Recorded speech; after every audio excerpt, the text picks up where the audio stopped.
Hello everyone, welcome back to my channel जहाँ पे मैं आपके साथ लीड कोड के प्रॉब्लम ऑफ द डे को सॉल्व करती हूँ।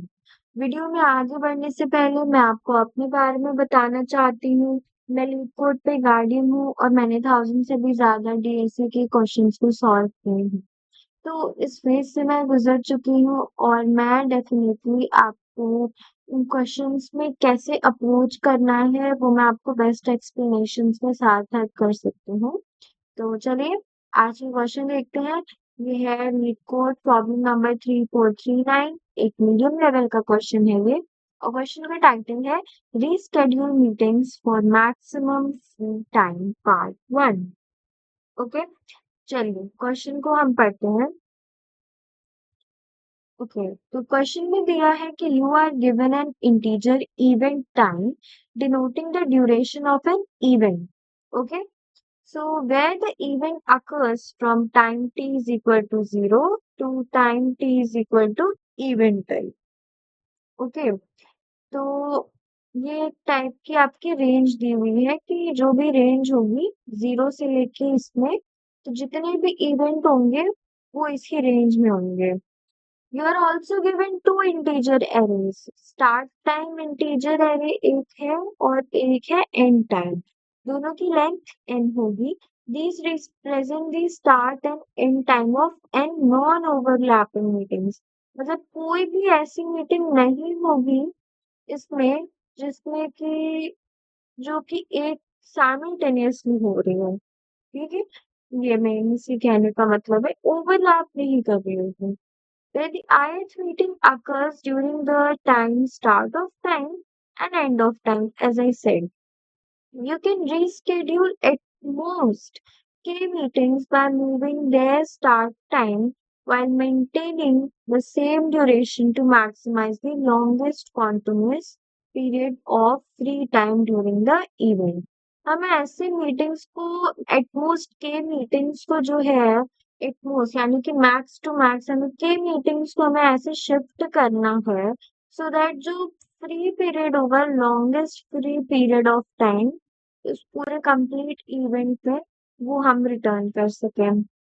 The relative order of all meetings should stay the same and should remain non-overlapping और हमें इसी maximum amount of free time को रिटर्न करना है मीटिंग्स को रीअरेंज करके। ठीक है, तो इसमें अभी जैसे कि कुछ एग्जाम्पल दिए हुए हैं, जैसे कि ये आपका इवेंट टाइम है 5। ठीक है, तो 0 से लेके 5 तक का आपका कंप्लीट इवेंट टाइम है, तो जितनी भी मीटिंग्स होंगी वो इसी रेंज के बीच में हो रही है।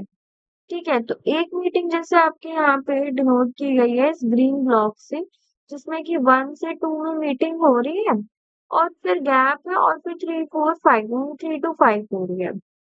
ओके, ये दो गैप है, तो जो हमसे कहा गया कि के की वैल्यू दी हुई है यानी एटमोस्ट हम एक मीटिंग को हम रीअरेंज कर सकते हैं उसके टाइम पे ताकि हमें मैक्सिमम फ्री टाइम मिल सके, राइट। तो इसमें क्या किया कि हम इसमें इस पर्टिकुलर मीटिंग को आगे शिफ्ट कर दिया गया, तो यहाँ पे हमें जो फ्री टाइम है वो 0 से 2 तक का मिल गया, वो लॉन्गेस्ट टाइम हमें रिटर्न हो गया, राइट। वही सेम चीज इसमें की गई है, इट्स ड्यूरेशन को इधर शिफ्ट कर दिया गया, राइट, और फिर आपको यहाँ बीच में कंप्लीटली लॉन्गेस्ट टाइम आपको मीटिंग का मिल गया। ओके, तो यही सेम चीज हुई है। तो इस क्वेश्चन को देख के आपको क्या समझ में आता है कि आप किस डेटा स्ट्रक्चर का यूज कर सकते हैं, राइट। तो मेरे हिसाब से हम इसमें स्लाइडिंग विंडो का कंसेप्ट यूज कर सकते हैं। अब ये मुझे कैसे समझ में आया वो मैं इस लाइन को देख के मैं कुछ अजम्पशन लगा पा रही हूँ कि एट मोस्ट के मीटिंग्स हैं जिन्हें हम शिफ्ट कर सकते हैं या फिर रीस्केड्यूल कर सकते हैं। तो जब मैं इस लाइन को पढ़ती हूँ तो मुझे थोड़ा सा आइडिया आ जाता है कि स्लाइडिंग विंडो में हमारे जो रहेगी रेंज साइज जो रहेगी हमारी विंडो की वो हमारी फिक्स हो सकती है k+1 के लिए, राइट। और मैंने k+1 क्यों कहा तो ये मैं आपको अभी एग्जाम्पल के थ्रू समझाती हूँ। एक्चुअली मैं यही एग्जाम्पल ले लेती हूँ, ठीक है? तो आपको ज़्यादा बेहतर समझ में आएगा। ओके, तो ये आपका जो था एग्जाम्पल था, ठीक है? फर्स्ट एग्जाम्पल जिसमें कि आपको ये दिया हुआ है, ठीक है? तो इसमें अगर आप देखें तो क्या होगा कि इसमें हमसे कहा गया है कि ए मीटिंग्स आप जो है कि मान लीजिए मैं इसमें थोड़ा-सा चेंज कर देती हूँ कि मान लीजिए अ, ये जो है इवेंट टाइम वो है मेरा 6, ठीक है?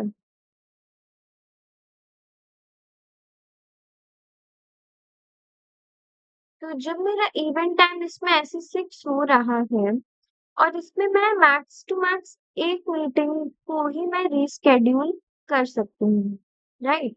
तो जब मैं अगर एक जगह पे कंसिडर करूँ कि मुझे कहाँ-कहाँ पे गैप्स मिल रही हैं मीटिंग्स के, तो मैं उसमें क्या-क्या देखूँगी? कि पहले मैंने फर्स्ट मीटिंग को देखा, right? I saw that first meeting. तो उसमें मुझे अपनी पहली गैप जो मिल रही है, वो हो रही है 0 से 1 की, यानी कि एक गैप मुझे मिल रही है, राइट?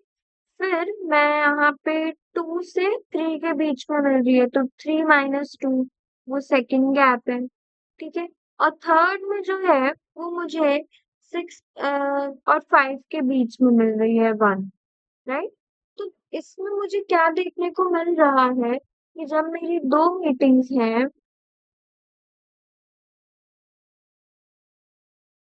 राइट? तो उसमें मुझे कम से कम 3 गैप तो मिल ही रही है, राइट? और इवन अगर आप इवेंट टाइम जो मैंने आपको बोला कि 6 है, अगर आप इसको क्वेश्चन के अकॉर्डिंग आप इसे 5 भी कंसिडर करें तब भी ये हो सकता है। ओके, वो मैंने बस आपको एक समझाने के लिए उसे 6 किया था, पर मैं आपको चलिए डायरेक्ट में ही बता देती हूँ, वो आपके लिए ज़्यादा बेटर पड़ेगा। देखिए, इसमें क्या होगा कि जब मेरा ये 5 तक है, इसे मैं हटा देती हूँ, कि फिर मैं ऐसे कर दूँगी तो फिर आपको कन्फ्यूज़न होने लगेगी। ओके, तो ये मैंने हटा दिया। तो मैंने ये मेरे ये कहने का मतलब था कि अगर मेरे पास 2 मीटिंग्स हैं, ठीक है?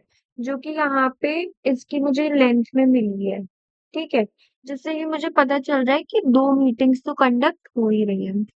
तो जब मुझे गैप्स निकालनी है, तो गैप्स मैं कहाँ-कहाँ की कंसिडर करूँगी और कहाँ-कहाँ की जाती है, मैं ये देखूँगी सबसे पहले।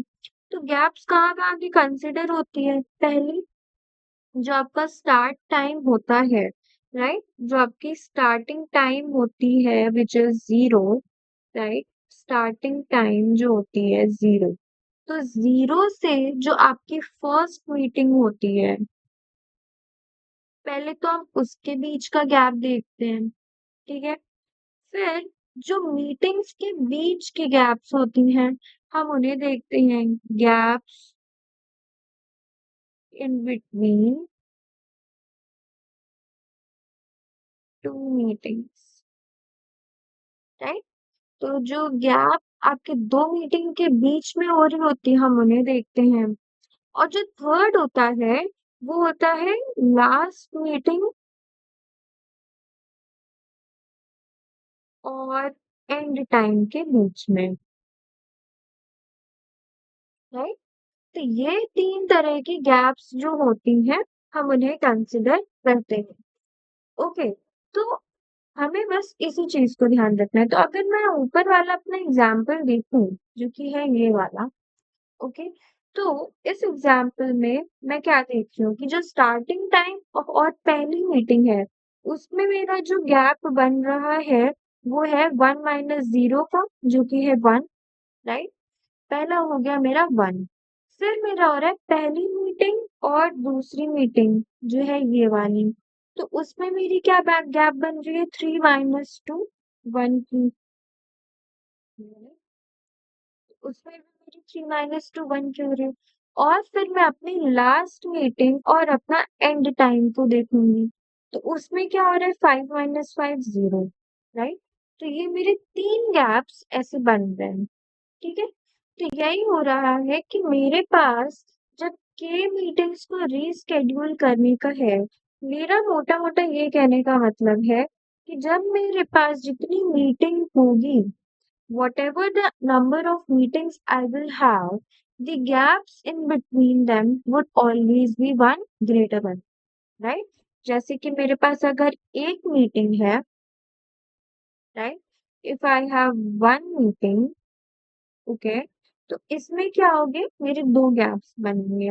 अब ये 2 गैप्स बने कैसे?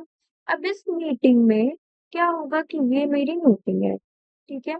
और ये इसका मेरा स्टार्टिंग पॉइंट है और ये इसका जो है एंडिंग टाइम है, राइट? तो यही मेरा ये जो है 2 गैप्स बन गए। एक तो ये जो स्टार्टिंग से लेके मीटिंग के स्टार्ट होने के बीच का था और एक जो है एंड टाइम से मीटिंग के खत्म होने के बीच का। तो ये हो गया 1, ये हो गया 2। तो मेरे एक मीटिंग के लिए 2 गैप्स बन गए, राइट? सिमिलरली जब मेरी 2 मीटिंग होती, राइट? 2 मीटिंग होती तो 2 मीटिंग के लिए बिल्कुल सही 2 प्लस 1 यानी कि हमारे 3 गैप्स बनते। बस सिंपल सा हमें यही करना और क्योंकि हमें इसमें मैक्सिमाइज करना है अपने गैप्स को लेके, ठीक है? अपने जो गैप्स हैं हमें उन्हें मैक्सिमाइज करना है। तो इसीलिए जो मैं आपसे जो कही कि जो हम स्लाइडिंग विंडो लेंगे, राइट? तो स्लाइडिंग विंडो जो हम लेंगे वो हमारा k+1 की साइज का रहेगा। क्यों? क्योंकि जो गैप्स हैं हमारी वो मैं पर मीटिंग प्लस वन के मीटिंग्स के लिए k+1 गैप्स ही लूंगी, राइट? तो मैं इसी में अपने एडजस्ट करके देखूंगी कि जब k+1 गैप्स हैं वो रहे हैं मेरे तो बेसिकली कितनी मैक्सिमाइज मैं कर सकती हूँ गैप्स को, राइट? तो बस सिंपल सा हमें यही करना है, ठीक है? तो इसके लिए हम करेंगे कैसे, राइट? कहीं पे ऐसे होना चाहिए जहाँ पे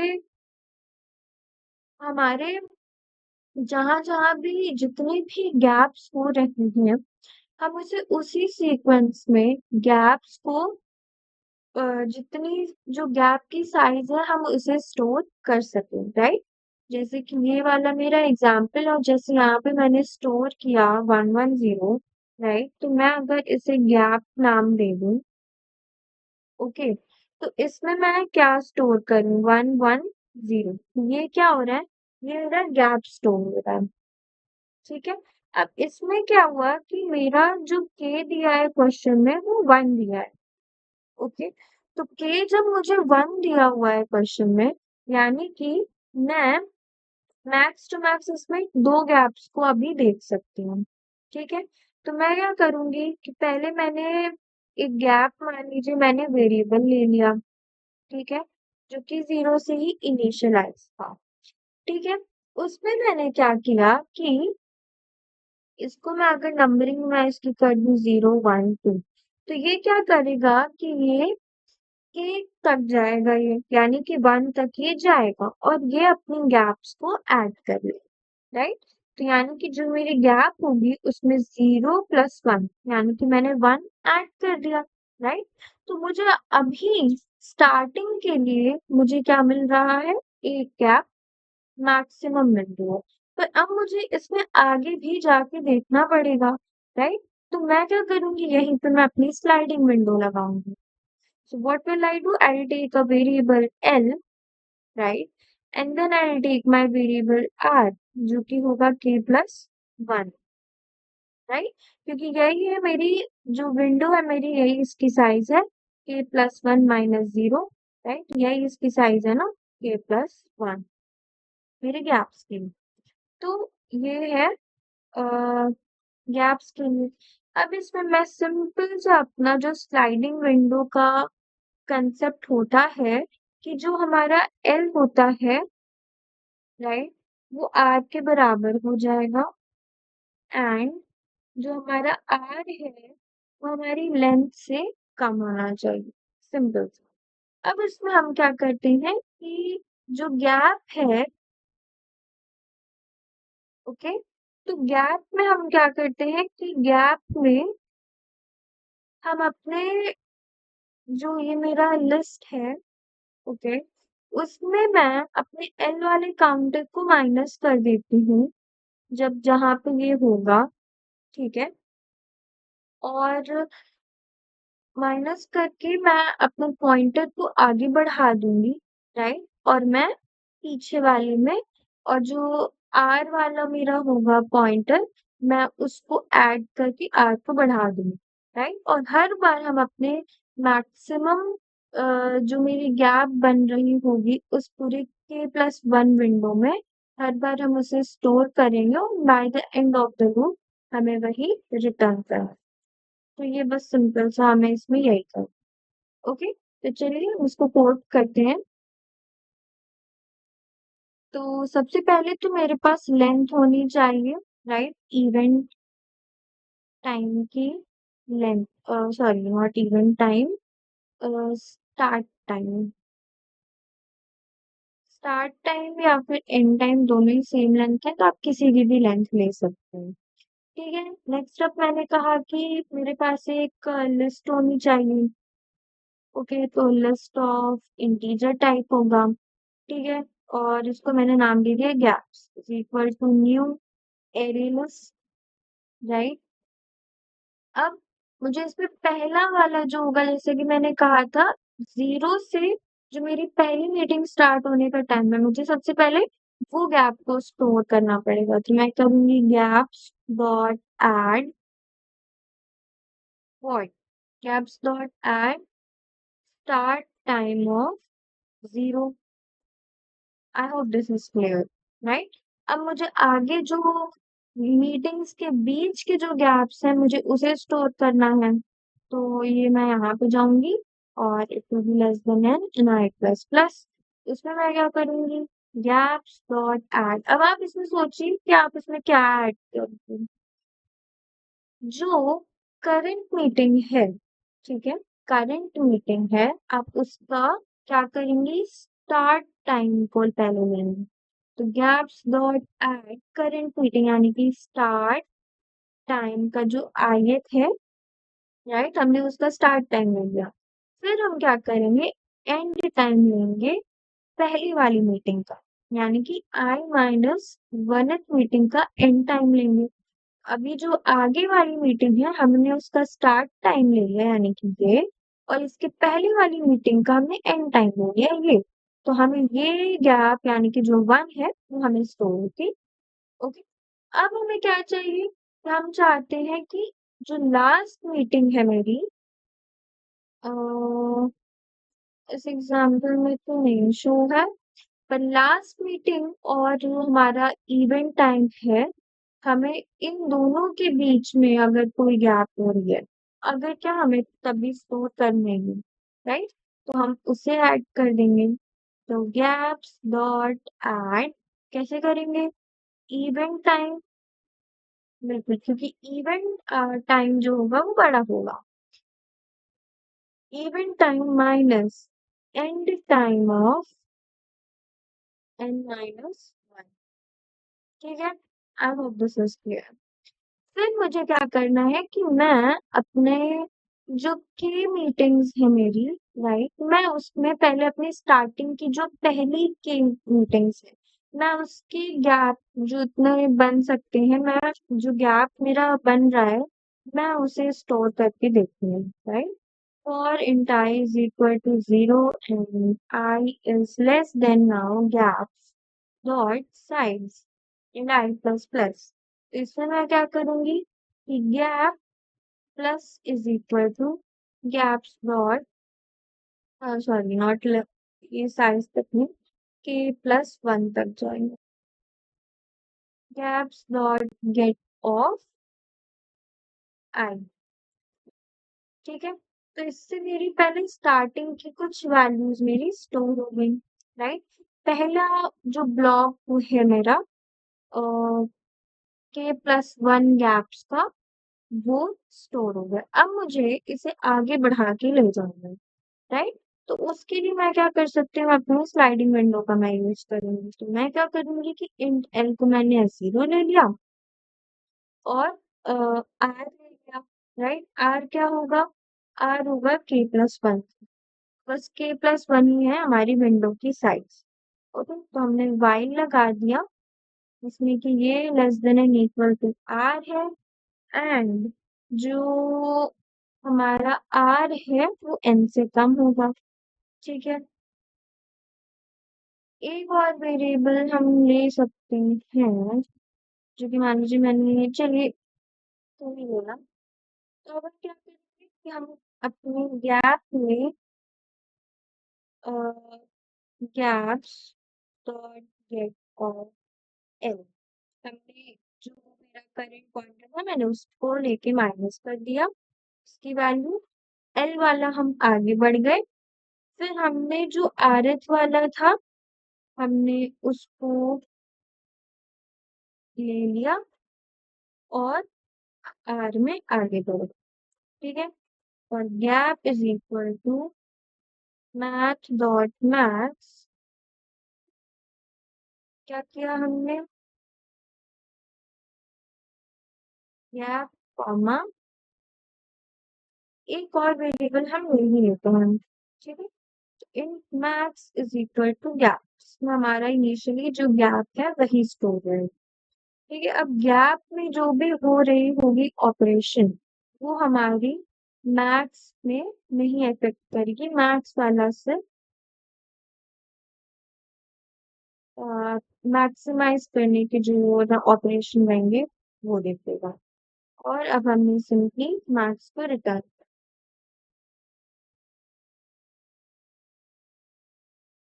ये एक्सेप्ट हो गया, इसको सबमिट करके देखते हैं। तो अभी यहाँ पे एक एरर आ रहा है। ओके, इसे हम फिगर आउट करते हैं कि कहाँ पे गड़बड़ हो रही है। ओके, तो यहाँ पे मुझे एरर मिल गया, मैंने यहाँ पे by mistake r is less than n कर दिया, और एन तो हमारा ये जो जितनी टोटल नंबर ऑफ मीटिंग्स हैं वो तो उसके लिए था, तो ये तो गलत आया था ही। तो गैप्स डॉट साइज हमें बेसिकली करनी थी, क्योंकि ऑब्वियसली स्लाइडिंग विंडो तो हम अपने गैप्स में लगा रहे हैं। राइट, तो इसमें ये हमारा गलत आ रहा था, अब इसे सबमिट करते हैं।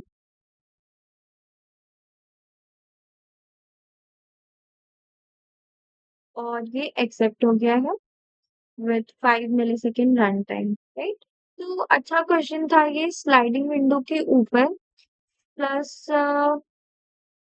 ये इसका C++ का कोड है, जो अगर आप C++ में कोड करते हैं तो आप इसमें रेफर कर सकते हैं। तो चलिए कल मिलते हैं नए क्वेश्चन के साथ। अच्छा क्वेश्चन था ये स्लाइडिंग विंडो के ऊपर, और स्लाइडिंग विंडो एक बहुत अच्छा टॉपिक है जिसमें कई बार इससे रिलेटेड क्वेश्चंस पूछे जाते हैं आपके ओए और टेक्निकल राउंड्स में। राइट, सो आपको इसके कंसेप्ट जरूर क्लियर होने चाहिए, बहुत हार्ड नहीं होता है। मेन इसका जो स्लाइडिंग विंडो का क्वेश्चन कंसेप्ट होता है वो यही होता है कि आपको 2 पॉइंटर्स लेने होते हैं। राइट, आपकी जो एक प्रायरली आपको वैल्यू कुछ इसमें स्टोर करनी होती है, जैसे कि यहाँ पे मैंने इसमें किया था। राइट, और आपको बस सिंपली क्या करना होता है कि आपने जो 2 पॉइंटर सेट कर ली है, जो करंट वैल्यू एल पॉइंटर पे होती आपको उसको रिमूव करके अपने पॉइंटर को आगे बढ़ाना होता है, और जो करंट वैल्यू आपकी आर पे होती है आपको उससे ऐड करके आर को भी आगे बढ़ना है।